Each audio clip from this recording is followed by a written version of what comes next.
ಇತ್ತೀಚಿನ ಸಂಚಿಕೆಗಳನ್ನು ಜಾಹೀರಾತಿನ ಕಿರಿಕಿರಿ ಇಲ್ಲದೆ ನೋಡಿ.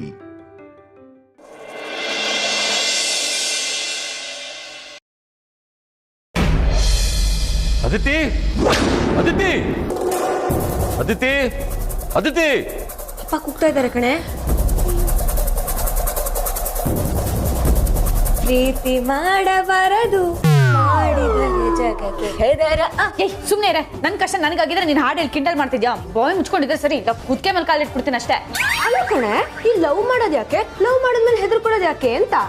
ಲವ್ ಮಾಡೋರ್ ಕಷ್ಟ ನಿನ್ಗೇನೆ ಗೊತ್ತು. ಅದೊಂಥರ ಬಿಸಿ ತುಪ್ಪ ಇದ್ದ ಹಾಗೆ, ಬಾಯಲ್ಲಿ ಇಟ್ಕೊಳ್ಳೋಕ್ಕೂ ಆಗಲ್ಲ, ಉಗ್ಳೋಕ್ಕೂ ಆಗಲ್ಲ. ನನ್ನ ಪರಿಸ್ಥಿತಿನೂ ಹಾಗೆ ಆಗಿದೆ. ಅಪ್ಪ ಬೇರೆ ಇವತ್ತು ವಜ್ರಮುನಿ ತರ ಆಡ್ತಾ ಇದ್ದಾರೆ. ಏನ್ ಮಾಡೋದು ಗೊತ್ತಾಗ್ತಾ ಇಲ್ಲ. ಏನ್ರಿ ಆಯ್ತು? ಯಾಕೆ ಹೋಗ್ತಿದ್ದೀರಾ? ಎಲ್ಲಿದ್ದಾಳ ಅವಳು? ಅದಿತಿ ಅದಿತಿ ಅರೆ, ಯಾಕೆ ಇಷ್ಟೊಂದು ಕೋಪ ಮಾಡ್ಕೊಂಡಿದ್ದೀರಾ? ಅದೇನಾಯ್ತು ಅಂತ ಹೇಳಿ. ನಾನು ಏನು ಆಗಬಾರ್ದು ಅಂತ ಅನ್ಕೊಂಡಿದ್ನೋ ಅದೇ ಆಗಿದೆ. ನಿನ್ನೆ ನಿನ್ನ ಮಗಳು ಅದಿತಿ ತನ್ನ ಫ್ರೆಂಡನ್ನು ಮೀಟ್ ಮಾಡ್ತೀನಿ ಅಂತ ನಮ್ಮ ಹತ್ರ ಸುಳ್ಳು ಹೇಳಿ ವೇದಾಂತ್ ಮನೆಗೆ ಹೋಗಿದ್ಲು. ಯಾರಿಗೆ ಹೇಳಿದ್ ನಿಮ್ಗೆ? ವಾಚ್ಮನ್ ಶಿವಣ್ಣ ನನಗೆ ಈ ವಿಷಯ ತಲುಪಿಸ್ದ. ಅದಿತಿ ಅದಿತಿ ನಿನ್ನೆ ಕೂಗ್ತಾ ಇರೋದು. ಹೋಗೆ ಅಪ್ಪ ಬೈದ್ಬಿಡ್ತಾರೆ. ಹೋಗು ಹೋಗು ಹೋಗು.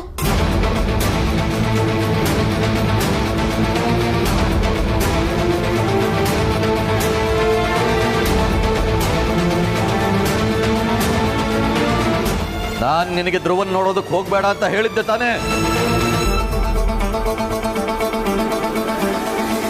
ಆದ್ರೂ ಯಾಕೆ ನನ್ನ ಮಾತು ಮೀರಿ ಅವ್ರ ಮನೆಗೆ ಹೋಗಿದ್ದೆ? ತಂದೆ ತಾಯಿ ಅನ್ನೋ ಬೆಲೆ ಇಲ್ವಾ ನಿನಗೆ?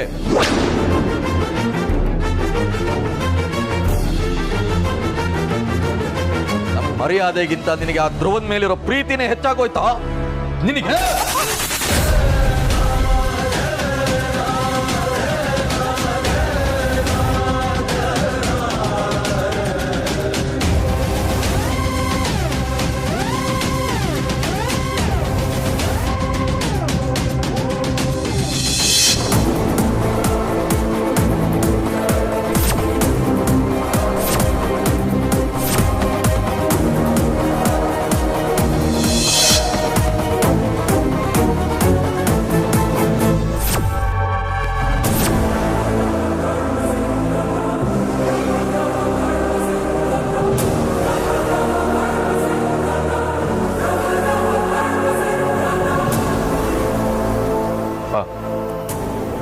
ಅದಿತಿ ಮೇಲೆ ನೀವು ಕೈ ಎತ್ತೋದು ನನಗೆ ಯಾಕೋ ಸರಿ ಅನ್ನಿಸ್ತಿಲ್ಲ.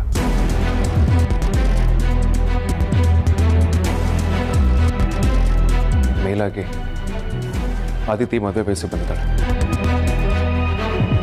ನೀವು ಯಾವತ್ತೂ ಅದಿತಿ ಮೇಲೆ ಕೈ ಎತ್ತಿಲ್ಲ. ಇವತ್ತು ಕೈ ಎತ್ತಿದ್ರೆ ನೀವು ಅವ್ರ ಮುಂದೆ ತುಂಬ ಚಿಕ್ಕವರಾಗ್ತೀರ. ಇವಳು ಮಾಡಿರೋ ಕೆಲಸಕ್ಕೆ ಇವಳು ಬರೀ ಹೊಡೆಯೋದಲ್ಲ, ಇವಳು ಕತ್ತು ಹಿಸಿಗೆ ಸಾಯಿಸ್ಬಿಡ್ಬೇಕು ಅನ್ನೋ ಅಷ್ಟು ಕೋಪ ಬರ್ತಾ ಇದೆ.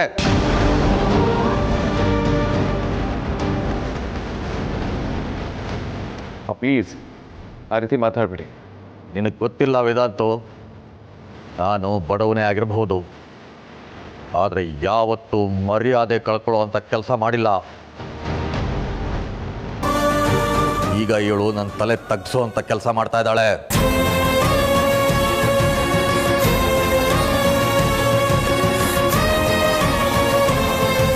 ಇಷ್ಟು ವರ್ಷದಿಂದ ಉಳಿಸ್ಕೊಂಡು ಬಂದಿರೋ ಮರ್ಯಾದೆನ ಮಣ್ಣು ಪಾಲು ಮಾಡೋದಕ್ಕೆ ನೋಡ್ತಾ ಇದ್ದಾಳೆ. ತಪ್ಪು ತಿಳ್ಕೊಂಡಿದ್ದೀರಾ? ಅದಕ್ಕೆ ಧ್ರುವನ್ ಲವ್ ಮಾಡಿದ್ರೆ ಅದು ತಲೆ ತಗ್ಸೋ ಕೆಲಸ ಹೇಗಾಗುತ್ತೆ ಹೇಳಿ?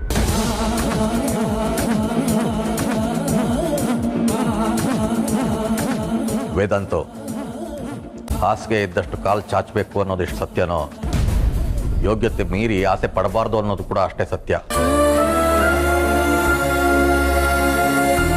ಮನಸ್ಸು ಇಷ್ಟಪಟ್ಟಿದ್ದನ್ನೆಲ್ಲ ಪಡ್ಕೋತೀನಿ ಅಂತ ಹೋದ್ರೆ ಜೀವನ ಚಂಡಮಾರುತಕ್ಕೆ ಸಿಕ್ಕ ದೋಣಿ ಆಗುತ್ತೆ. ಇಷ್ಟಪಡೋದಕ್ಕೆ ಯೋಗ್ಯತೆ ಬೇಕಿಲ್ಲಪ್ಪ, ಒಳ್ಳೆ ಮನಸ್ಸಿದ್ರೆ ಸಾಕು.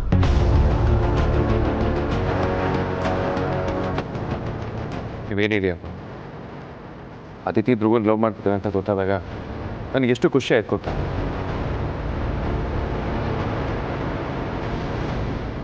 ನನಗ್ ಮಾತ್ರ ಅವಳನ್ನ ಶೂಟ್ ಮಾಡಿ ಸಾಯಿಸ್ಬೇಕು ಅನ್ನಿಸ್ತಾ ಇದೆ. ಅಪ್ಪ ಹೀಗೆ ಹೇಳ್ತೀನಿ ಇದು ತಪ್ಪು ತಿಳ್ಕೊಳ್ಬೇಡಿ. ಆರ್ತಿ ಎಂಬ ಜನ ಮನೆಗೆ ಸೊಸೆಯಾಗಿ ಬಂದಿದ್ದಾರೆ. ಅತ್ತಿನೂ ಬರೋದ್ರಲ್ಲಿ ತಪ್ಪೇನಿದೆ ಅಪ್ಪ?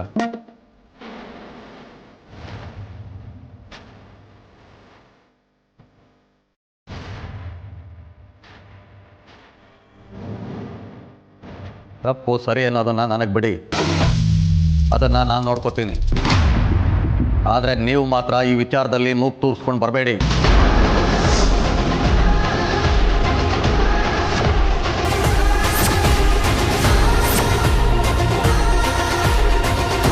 ಇವಳಿಗೆ ಹೇಗೆ ಮದುವೆ ಮಾಡಬೇಕು, ಇವಳಿಗೆ ಎಂಥ ಹುಡುಗನ ಕೊಟ್ಟು ಮದುವೆ ಮಾಡಬೇಕು ಅನ್ನೋದು ನನಗೆ ಚೆನ್ನಾಗಿ ಗೊತ್ತಿದೆ.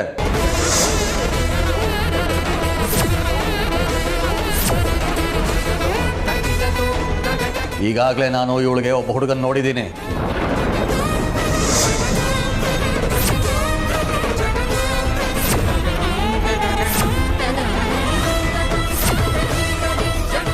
ಇವತ್ತವರೆಗೂ ನಾನು ನಿಮ್ಮಿಬ್ಬರನ್ನ ಅಪ್ಪ ಅಮ್ಮ ಅಂದ್ಕೊಂಡಿದ್ದೆ.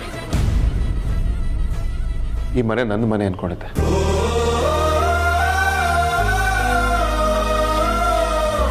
ನಾನು ಈ ಮನೆ ಮಗ, ಅಳಿಯ ಅಲ್ಲ ಅಂದ್ಕೊಂಡಿದ್ದೆ. ಬಟ್ ನೀವು ಒಂದೇ ಒಂದು ಮಾತಲ್ಲಿ ಅದನ್ನೆಲ್ಲ ಸುಳ್ಳು ಅಂತ ಪ್ರೂವ್ ಮಾಡಿಬಿಟ್ರಿಪ್ಪ.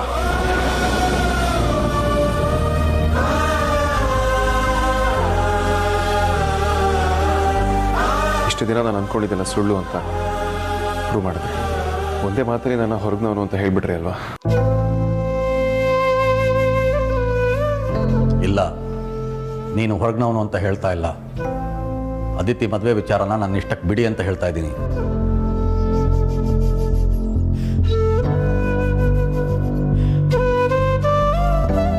ಯಾಕಪ್ಪ? ಅದಿತಿ ವಿಚಾರದಲ್ಲಿ ಮಾತಾಡೋ ರೈಟ್ಸ್ ನನಗಿಲ್ವಾ? ಇಲ್ಲ ಅಂದ್ರೆ ಹೇಳಿ, ನನ್ನ ಮಾತುಗಳನ್ನ ವಾಪಸ್ ತಗೊಳ್ತೀನಿ. ವೇದಾಂತು, ನನಗೆ ಈಗ ತರ್ಕ ಮಾಡೋದು ಇಷ್ಟ ಇಲ್ಲ. ನಾನು ಯಾಕೆ ಬೇಡ ಅಂತ ಹೇಳ್ತಾ ಇದ್ದೀನಿ ಅಂದರೆ, ಈಗಾಗಲೇ ನಾನು ನನ್ನ ಮೊದಲ 2 ಮಕ್ಕಳನ್ನ ನಿಮ್ಮ ಮನೆಗೆ ಕೊಟ್ಟು ಮದುವೆ ಮಾಡಿದ್ದೀನಿ.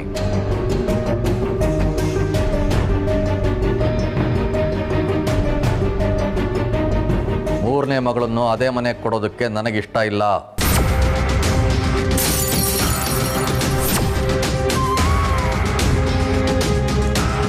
ನಾವು ನಮ್ಮ ಅಂತಸ್ತಿಗೆ ಹೊಂದುವಂಥ ಹುಡುಗನ ಕೊಟ್ಟು ಮದುವೆ ಮಾಡಬೇಕು ಅಂತ ಅಂದ್ಕೊಂಡಿದ್ದೀವಿ.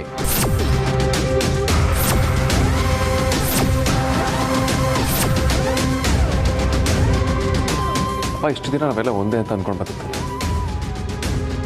ನಿಮ್ಮ ತಂದೆ ಯಾವಾಗ ಈ ಶ್ರೀಮಂತರು ಬಡವರು ಅನ್ನೋ ಥಾಟ್ಸ್ ಬಂತು ಅಂತ ನನಗೆ ಅರ್ಥ ಆಗ್ತಾರೆ. ನೀನು ಯೋಚನೆ ಮಾಡೋ ಹಾಗೆ ಬೇರೆಯವರು ಯೋಚನೆ ಮಾಡಲೇಬೇಕು ಅಂತೇನಿಲ್ವಲ್ಲ.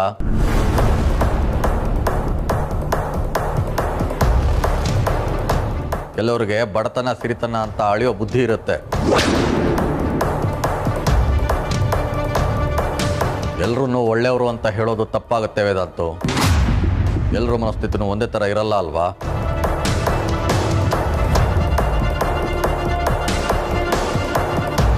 ಅಪ್ಪ, ಹೊರಗ್ನವ್ರು ಏನು ಮಾತಾಡ್ತಾರೆ ಅನ್ನೋದನ್ನ ಮೊದಲು ನಿಮ್ಮ ತಲೆಯಿಂದ ಹೊರಗೆ ಹಾಕಿ. ಅದಿತಿ ಧ್ರುವನ ಮದುವೆನ ನಮ್ಮ ಮನೇಲಿ ಎಲ್ಲರೂ ಒಪ್ಕೊಂಡಿದ್ದೀವಿ. ಅಮ್ಮ ಕೂಡ ಒಪ್ಕೊಂಡಿದ್ದಾರೆ ಅಲ್ವಾ ಅಮ್ಮ?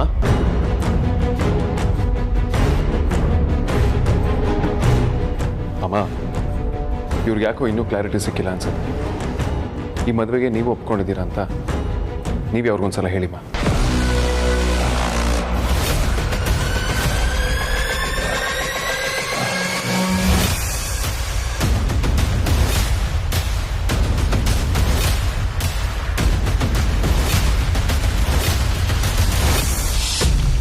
ಅಮ್ಮ, ಯಾಕೆ ಹೇಗೆ ನಿಂತಿದ್ದೀರಾ? ಮಾತಾಡಿ.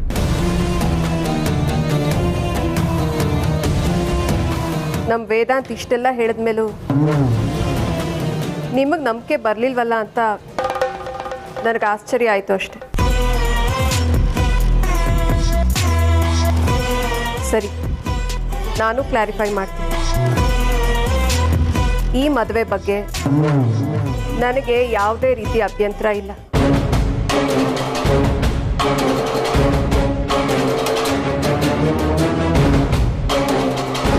ನಿಮ್ಮ ಅದಿತಿನ ನಮ್ಮ ಧ್ರುವನ್ಗೆ ಕೊಡ್ತೀನಿ ಅಂತ ಹೇಳಿದ್ರೆ ನಾವು ಅದಿತಿನ ಸಂತೋಷವಾಗಿ ಮನೆ ತುಂಬಿಸ್ಕೋತೀವಿ. ಆದರೆ ಪಾಪ ನೀವು ಸ್ವಲ್ಪ ಹೆದರ್ತಾ ಇದ್ದೀರಾ ಅನ್ಸುತ್ತೆ. ನೋಡಿದ ಜನ ಎಲ್ಲ ನಿಮ್ಮ ಬಗ್ಗೆ ಏನು ಅಂದ್ಕೊಳ್ಬಹುದು ಅಂತ. ಇದನ್ನ ಬಾಯಿ ಮಾತಿಗೆ ಹೇಳ್ತಾ ಇದ್ದೀನಿ ಅಂತ ಖಂಡಿತ ಅನ್ಕೋಬೇಡಿ. ನಾನು ಮನಸಾರೆ ಸಂತೋಷವಾಗಿ ಹೇಳ್ತಾ ಇದ್ದೀನಿ.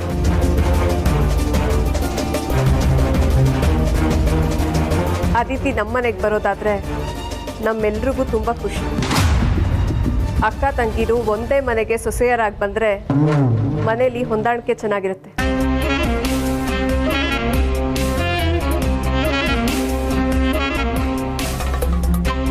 ಈಗ ನೋಡಿ, ಅಮೂಲ್ಯ ಆರ್ತಿ ಇಬ್ರು ಎಷ್ಟು ಚೆನ್ನಾಗಿ ಹೊಂದ್ಕೊಂಡಿದ್ದಾರೆ.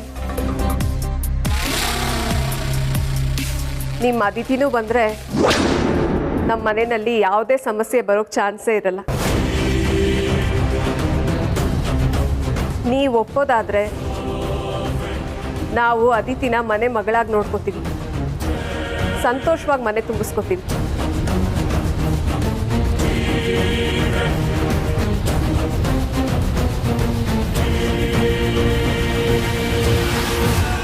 ಅಪ್ಪ, ಅದಿತಿ ಧ್ರುವ ಮದುವೆ ಆದರೆ ಅವ್ರ ಜೀವನ ತುಂಬ ಚೆನ್ನಾಗಿರುತ್ತೆ.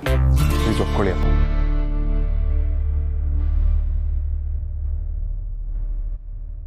ಅಪ್ಪ, ಅವರಿಬ್ಬರು ಪ್ರೀತಿಸ್ತಿದ್ದಾರೆ.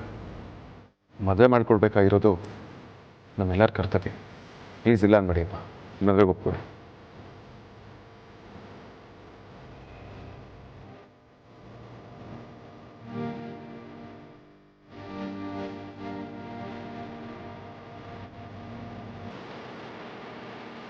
ರೀ, ಇನ್ನು ಹಠ ಮಾಡೋದ್ರಲ್ಲಿ ಅರ್ಥ ಇಲ್ಲ. ನಾವು ಧೈರ್ಯವಾಗಿ ರಾಟನ್ ಕೊಟ್ಟು ಅದಿತಿ ಮದುವೆ ಮಾಡೋಣ. ಹ್ಞೂ ಅನ್ರಿ. ಅಪ್ಪ, ಪ್ಲೀಸ್ ಹಠ ಮಾಡಬೇಡಿ, ಒಪ್ಕೊಳ್ಳಿ. ಅಯ್ಯೋ, ಏನು ಯೋಚನೆ ಮಾಡ್ತಾ ಇದ್ದೀರಾ? ಇದರಲ್ಲಿ ನಮ್ಮ ಮಗಳ ಖುಷಿನೂ ಇದೆ. ಒಪ್ಕೊಳ್ರಿ ನೀವು. ಅಪ್ಪ ಪ್ಲೀಸ್ ಅಪ್ಪ, ಒಪ್ಕೊಳ್ಳಿ ಅಪ್ಪ. ಅಪ್ಪ ಪ್ಲೀಸ್.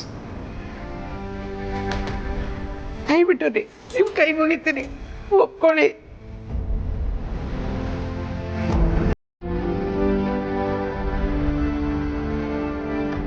ಆಯ್ತು, ನಿಮ್ಮ ಇಷ್ಟದಂತೆ ಆಗಲಿ.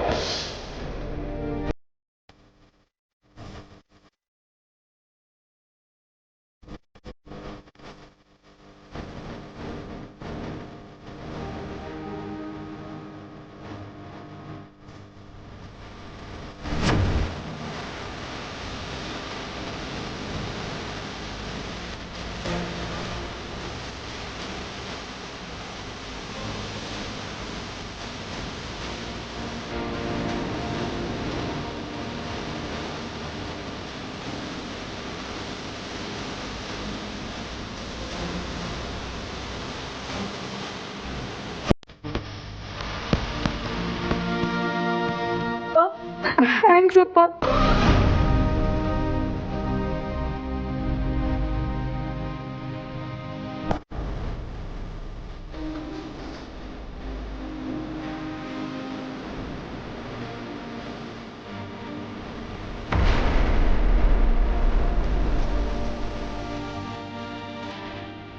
ತುಂಬ ಭಯ ಆಗಿತ್ತಪ್ಪ, ನೀವೆಲ್ಲಿ ಮದ್ವೆಗೆ ಒಪ್ಕೊಳ್ಳೋಲ್ವೋ ಅಂತ.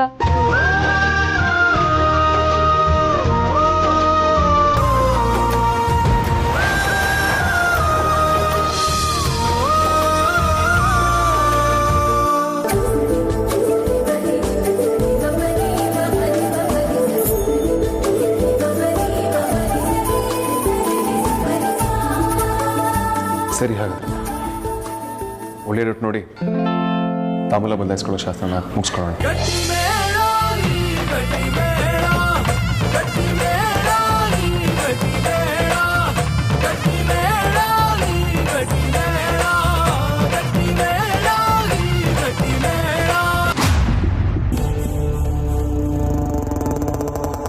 ನೀವೆಲ್ಲ ಒಪ್ಕೊಂಡ್ಬಿಟ್ರೆ ಆಗೋಯ್ತಾ?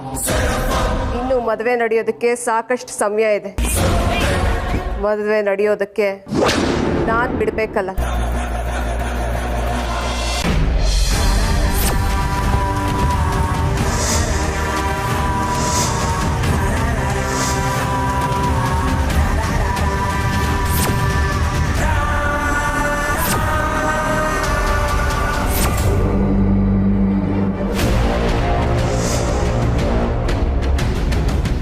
ನಾವು ಹೇಳಿದ್ದೇನು ನೀವು ಮಾಡ್ತಾ ಇರೋದೇನು? ಆ ಅದಿತಿನ ನಾನು ಮದುವೆ ಆಗಬೇಕು, ಧ್ರುವನ್ ಜೊತೆ ಮದುವೆ ತಪ್ಪಿಸಿ ಅಂತ ಹೇಳಿದ್ರೆ ನೀವು ಹೋಗಿ ಮಾತುಕತೆ ಮಾಡ್ಕೊಂಬಂದಿದ್ದೀರಾ? ಇಲ್ಲ, ಹೀಗೆ ಬಿಟ್ಟರೆ ಆಗಲ್ಲ. ಇವತ್ತು ನಿಮ್ಮನ್ನ ಎತ್ಬಿಡ್ತೀನಿ.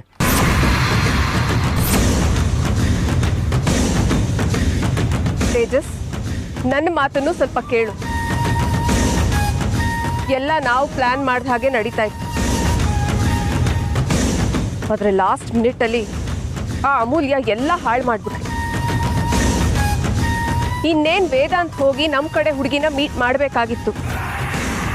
ಅಷ್ಟರಲ್ಲಿ ಅದಿತಿ ಇರೋ ಕಡೆ ವೇದಾಂತ್ನ ಡೈವರ್ಟ್ ಮಾಡಿದ್ರು. ಈ ವಿಷಯ ನನಗೆ ಗೊತ್ತಿರಲಿಲ್ಲ. ನಾನು ಏನು ಮಾಡೋಕ್ಕಾಗತ್ತೆ? ಅಮೂಲ್ಯ ಇರೋದು ನಿಮ್ಮ ಮನೇಲಿ ತಾನೇ. ಹಾಗಿದ್ಮೇಲೆ ಅವಳು ಏನು ಮಾಡ್ತಾಳೆ ಅಂತ ನಿಮ್ಗೆ ಗೊತ್ತಾಗಲ್ವಾ? ಗೊತ್ತಾಗ್ಲಿಲ್ಲ. ನಾನು ಯಾಮಾರ್ಬಿಟ್ಟೆ. ನೀವು ಯಾಮಾರಿಲ್ಲ, ನಮ್ಮನ್ನು ಯಾಮಾರಿಸ್ತಾ ಇದ್ದೀರಾ. ಯಾವುದಕ್ಕೂ ಯೂಸ್ ಇಲ್ಲ. ನೀವು ನಿಮ್ಮನ್ನು ನಂಬ್ಕೊಂಡು ಕೂತ್ರೆ ನಾವು ಊರು ಬಿಡೋದು ಗ್ಯಾರಂಟಿ.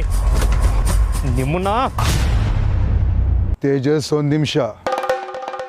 ಅವ್ರ ಮದುವೆ ಡೇಟ್ ಫಿಕ್ಸ್ ಆಗಲಿ, ನೋ ಪ್ರಾಬ್ಲಮ್. ನಾ ಏನು ಹೇಳ್ತಾ ಇದ್ದೀರಾ? ನಿಮ್ಗೆ ಗೊತ್ತಲ್ವಾ ನಾನು ಅದಿತಿನ ಎಷ್ಟು ಇಷ್ಟಪಡ್ತೀನಿ ಅಂತ? ಫಸ್ಟ್ ನನ್ನ ಮಾತು ಕೇಳಿಸ್ಕೊ. ಅವರು ಮುಹೂರ್ತ ಫಿಕ್ಸ್ ಮಾಡಲಿ. ಅದೇ ಮುಹೂರ್ತದಲ್ಲಿ ಧ್ರುವನ್ ತಿಥಿ ಕಾರ್ಯ ಮಾಡೋಣ. ಅದಕ್ಕೆ ಏನು ಬೇಕೋ ವ್ಯವಸ್ಥೆ ಮಾಡ್ಕೋ.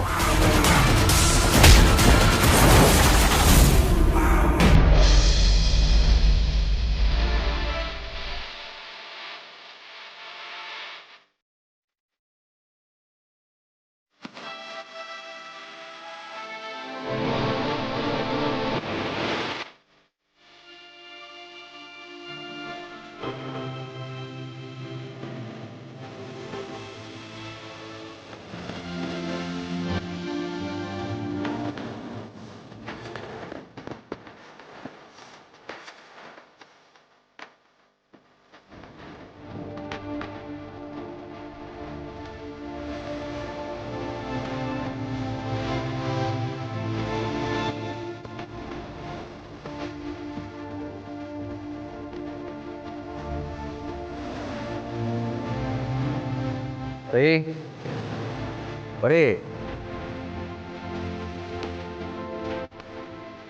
ಏನ್ರಿ? ಅಲ್ಲಿ ನೋಡು ನಿನ್ನ ಮಗಳನ್ನ.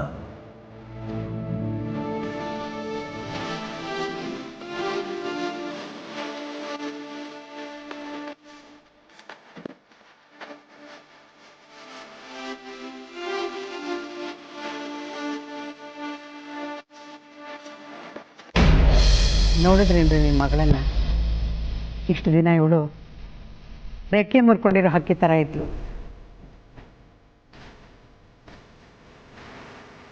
ಈಗ ನಮ್ಮ ರಾಜನ ಕೊಟ್ಟು ಮದುವೆ ಮಾಡ್ತೀವಿ ಅಂತ ಗೊತ್ತಾದ ತಕ್ಷಣ ಗರಿಗೆ ಎದುರ್ಕೊಂಡು ಡ್ಯಾನ್ಸ್ ಮಾಡ್ತಾ ಇದ್ದಾಳೆ. ಇವಳನ್ನು ಈ ಥರ ನೋಡಿ ತುಂಬ ದಿನ ಆಗಿತ್ತು. ಮಗಳು ನಮ್ಮವಳಾದರೂ ಅವಳ ವಯಸ್ಸು ನಮ್ದಲ್ಲ ಅನ್ನೋದು ಸಾಬೀತಾಗೋಯ್ತು. ಬರೀ ಧ್ರುವ ನಮ್ಮ ಮನೇಲಿ ಇದ್ದಾಗಲೇ ಇವಳನ್ನು ಪ್ರೀತಿಸ್ತಾ ಇದ್ದಂತೆ. ಈಗ ಅವನಿಗೆ ಮದುವೆ ಮಾಡ್ತೀವಿ ಅಂತ ಅಂದ ತಕ್ಷಣ ಹೆಂಗೆ ಕೊಪ್ಪಳಿಸ್ತಾ ಇದ್ದಾವೆ ನೋಡೋದು.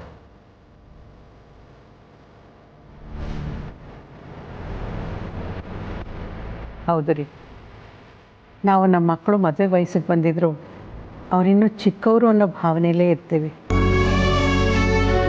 ಆದರೆ ಯಾವಾಗ ಈ ಪ್ರೀತಿ ಅನ್ನೋ ವಸ್ತು ಹಿತ್ತಲ ಬಾಗಿಲಿಂದ ಬಂದು ಸೇರಿಕೊಳ್ಳುತ್ತೆ ಅನ್ನೋದು ಗೊತ್ತೇ ಆಗೋದಿಲ್ಲ. ಮಕ್ಕಳು ಹುಟ್ಟುತ್ತಾನೆ ಅವ್ರನ್ನ ಹಾಗೆ ಬೆಳೆಸ್ಬೇಕು, ಹೀಗೆ ಬೆಳೆಸ್ಬೇಕು, ಅವ್ರನ್ನ ಚೆನ್ನಾಗಿ ಓದಿಸ್ಬೇಕು ಅಂತ ಏನೇನೋ ಕನಸುಗಳನ್ನು ಕಟ್ಕೊಳ್ಳೋದಕ್ಕೆ ಶುರು ಮಾಡ್ತೀವಿ. ಆದರೆ ಅವ್ರಿಗೂ ಅವ್ರದ್ದೇ ಆದಂಥ ಒಂದು ಮನಸ್ಸಿದೆ, ಅವ್ರದ್ದೇ ಆದಂಥ ಅಭಿಪ್ರಾಯಗಳಿರ್ತವೆ, ಅವ್ರದ್ದೇ ಆದಂಥ ನಿರ್ಧಾರಗಳಿರ್ತವೆ. ಸ್ವತಂತ್ರವಾಗಿ ಅವ್ರ ಬದುಕನ್ನು ಅವರು ಕಟ್ಕೋಬಹುದು ಅನ್ನೋದನ್ನು ನಾವು ಮರ್ತೇ ಬಿಟ್ಟಿರ್ತೀವಿ. ದೊಡ್ಡವರಾಗ್ತಿದ್ದ ಹಾಗೆ ನಮ್ಮ ಕನಸುಗಳಿಗೆ ತಣ್ಣೀರು ಎರಚಿ ಅವ್ರ ದಾರಿ ಅವರು ಹುಡ್ಕೊಂಡು ಹೊಟ್ಟೋಗ್ತಾರೆ. ನಮ್ಮ ಕನಸುಗಳ ಬಗ್ಗೆ ಹೇಳಿದ್ರೆ ಕನಸು ಕಂಡಿದ್ದೇ ನಿಮ್ಮ ತಪ್ಪು ಅಂತ ಹೇಳ್ತಾರೆ. ಹಾಗೆ ನಮ್ಮ ಕನಸುಗಳು ನನಸಾಗದೆ ಹಾಗೆ ನಮ್ಮ ಜೊತೆನೇ ಮಣ್ಣಾಗ್ಬಿಡ್ತವೆ. ಹೌದು ರೀ, ನೀವು ಹೇಳ್ತಾ ಇರೋದು ನಿಜಾನೇ. ನಾವು ಅಂದ್ಕೊಂಡು ಹಾಗೆ ನಮ್ಮ ಮಕ್ಕಳು ಆಗಲಿಲ್ಲ ಅಂದರೆ ನಮಗೆ ಬೇಜಾರಾಗೋದು ಸಹಜ. ಹಾಗಂತ ನಾವು ಅವ್ರಿಗೆ ಬಲವಂತ ಮಾಡೋಕ್ಕಾಗಲ್ಲ. ಒಂದು ವೇಳೆ ಹಾಗೆ ಮಾಡಿದ್ರೂ ಅವ್ರ ಮನ್ಸಿಗೆ ತುಂಬ ನೋವಾಗುತ್ತೆ. ನಾನು ಅವಳ ದಾರಿಗೆ ಅಡ್ಡ ಬರಬೇಕು ಅಂತ ಹೇಳ್ತಾ ಇಲ್ಲ. ಸುಹಾಸಿನಿ ಕಡೆಯಿಂದ ಏನೂ ತೊಂದರೆ ಆಗದೆ ಇದ್ದರೆ ಅಷ್ಟೇ ಸಾಕು ಅಂತ. ರೀ, ನೀವು ಆ ಸುಹಾಸಿನಿನ ಗಮನಿಸಿದ್ರ? ಮುಖ ತುಂಬ ಗಂಭೀರವಾಗಿತ್ತು. ಅವಳಿ ಮದುವೆಗೆ ಮನಸ್ಫೂರ್ತಿಯಾಗಿ ಒಪ್ಕೊಂಡಿಲ್ಲ ಅಂತ ಅನ್ಸುತ್ತೆ. ವೇದಾಂತ್ ಬಲವಂತಕ್ಕೆ ಕಟ್ಟಿಬಿದ್ದು ಒಪ್ಕೊಂಡಿದ್ದಾಳೆ ಅನ್ಸುತ್ತೆ. ಅವಳೇನಾದರೂ ಮದುವೆ ದಿನ ಗಲಾಟೆ ಮಾಡ್ಬೋದೇನೋ ಅಂತ ನನಗನ್ಸುತ್ತಪ್ಪ. ಅವಳೇನಾದರೂ ಮಾಡ್ತಾಳೆ ಅಂತ ಮುಂದಿಟ್ಟು ಹೆಜ್ಜೆನ ಹಿಂದಕ್ಕಿಡೋದಕ್ಕಾಗೋದಿಲ್ಲ. ವೇದಾಂತ್ಗೆ ಮಾತು ಕೊಟ್ಟಾಗಿದೆ, ಅದರ ಪ್ರಕಾರ ನಡ್ಕೊಳ್ಳೋಣ. ಮುಂದಿಂದನ್ನು ದೇವ್ರು ನೋಡ್ಕೊತಾನೆ.